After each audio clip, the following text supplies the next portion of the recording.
Friends, हम करने जा रहे हैं इंसुलेशन या सौर ताप का क्विक रिवीजन कि क्या होता है। सबसे पहले ये देख लीजिए कि इंसुलेशन या सौर ताप वो है जो सन से एनर्जी निकलती है। सिर्फ लाइट की बात नहीं कर रहे हैं, एनर्जी निकलती है, अर्थ तक पहुंचती है। इस पूरे रास्ते में सन से लेकर अर्थ तक एब्जॉर्ब होने के बीच में उसके साथ क्या होता है और उससे क्या इफेक्ट होते हैं। तो सन से एनर्जी निकलती है जो वो निकलती है फोटोन के फॉर्म में। फोटोन एनर्जी पैकेट्स होते हैं। जब इस फोटोन को हम खोल के देखते हैं तो उसका एनालिसिस करने पर हमको मिलता है पूरा स्पेक्ट्रम। सर की जो एनर्जी आ रही होती है उसमें ये सब चीज़ें होती है। क्या होती है? ये एक शॉर्ट वेव होती है, लघु तरंग होती है। हाई एनर्जी सोर्स से कभी भी लघु तरंग या शॉर्ट वेव ही निकलती है। अर्थ कम एनर्जी वाला सोर्स है सन के मुकाबले, इसलिए इससे दीर्घ तरंग यानी लॉन्ग वेव निकलती है। इस शॉर्ट वेव में क्या क्या होता है? सबसे शॉर्ट वेव होती है इसकी एक्स और गामा, और इससे बड़ी फिर ये ऐसे साइज बढ़ता जाता है। तो एक्स और गामा सबसे छोटी है। ये क्या होता है? जब हमारे एटमॉस्फेयर में आती है तो ये एब्जॉर्ब हो जाती है आयनोस्फेयर में यानी आयन मंडल में। यूवी रेज आती है, ये ओजोन मंडल में एब्जॉर्ब हो जाती है। अगर ये नीचे आ जाती तो हमें स्किन कैंसर हो जाता। फिर आती है विजिबल लाइट यानी प्रकाश, जिसकी वजह से हमें दिखाई देता है, जो हमें दिखाई भी देती है। इसमें होती है विबग्योर, वायोलेट, इंडिगो, ब्लू, ये सब आप जानते हैं। ब्लू का सबसे ज़्यादा स्कैटरिंग होती है, इसलिए हमें आकाश जो है वो नीला दिखाई देता है। फिर ग्रीन और रेड की फ्रीक्वेंसी हाई की तरफ होती है, इसलिए इनको ट्रैफिक सिग्नल में यूज़ किया जाता है। रेड की सबसे ज़्यादा हाई होती है, सबसे ज़्यादा दिखने वाली, दूर तक दिखने वाली होती है, इसलिए सूरज जब डूबता है और जब निकलता है सुबह और शाम को तो उसके आसपास रेड दिखाई देता है। इंफ्रारेड जो रेज होती हैं, इसका यूज़ हमारे साइंटिस्ट जो हैं वो सैटेलाइट्स में करते हैं, मिनरल्स वगैरह का पता करने के लिए, मौसम के बारे में इंफॉर्मेशन देने के लिए और दूसरे यूज़ के लिए। तो इसका यूज़ सैटेलाइट में हो रहा है।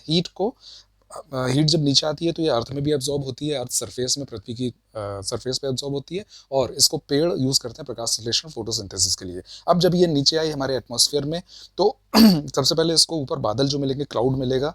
वो क्लाउड में आइस के क्रिस्टल्स होंगे यानी हिमकर्ण होंगे। इन हिमकर्ण से ये रिफ्लेक्ट, परावर्तित हो जाती है। उसके नीचे इसको मिलेंगे वाष्पकण। इन वाष्पकण में ये अवशोषित हो जाती है। इसके नीचे मिलेंगे इसको धूल के कण। इन छोटे धूल के कणों से ये स्कैटर हो जाती है, प्रकीर्णन हो जाता है, इनका स्कैटरिंग हो जाती है। और थोड़े बड़े धूल के कण जो कि और नीचे मिलते हैं एटमॉस्फेयर में, इससे इनका डिफ्यूजन, प्रसार हो जाता है।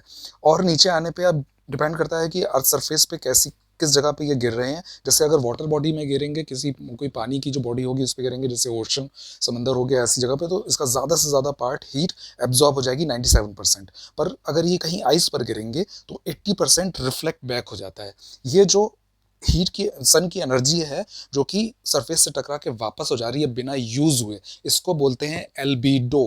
क्या बोलते हैं? एल्बीडो। जितना परसेंट सूर्य की एनर्जी बिना यूज हुए वापस हो गई उसको बोलते हैं एल्बीडो। एल्बीडो का अमाउंट हमेशा एक सा नहीं होता, मतलब एनर्जी कितनी सन से मिल रही है, इंसुलेशन कितनी मिल रही है, ये हमेशा एक सा नहीं होता। ये डिपेंड करता है कि सन अर्थ से कितनी दूर है। तो एक सिचुएशन होती है पेरीहिलियन, एक होती है अपहीलियन। पेरीहिलियन यानी अर्थ जो है वो सन के सबसे पास में जब होती है, ये होता है जनवरी में। और अपहीलियन यानी होता है जुलाई में, जब सबसे ज़्यादा दूर होती है अर्थ। इसको बोलते हैं, पेरीहिलियन को बोलते हैं अपसौर, और इसको बोलते हैं उपसौर। तो इन दो कंडीशन में इंसुलेशन का अमाउंट जो है वो सबसे कम और सबसे ज़्यादा होता है। ये इंसुलेशन का क्विक रिवीजन था। इसका बड़ा वीडियो हमने, डिटेल्ड वीडियो और भी डाला है, उसको भी आप देख सकते हैं। Thank you so much.